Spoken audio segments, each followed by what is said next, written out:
is very important to foster dialogue between NGOs and civil society within the organization. Türk Dövlətləri Təşkilatı çərçivəsində qeyri-hökumət təşkilatlarına, vətəndaş cəmiyyəti arasında dialoqun gücləndirilməsi son dərəcə vacibdir. Türk Dövlətləri Təşkilatının son illərdə apardığı uğurlu fəaliyyəti göstərir ki, bu ölkələr iqtisadi və siyasi sahələrdə bir çox səviyyələrdə əməkdaşlıq edə bilirlər. Naxçıvan Türk Dövlətləri Təşkilatına üzv ölkələrin qeyri-hökumət təşkilatlarının platformasının təsis edildiyi məkana çevrildi.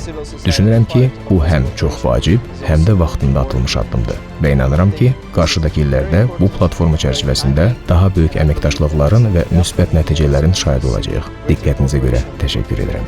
On this platform. Thank you for your attention.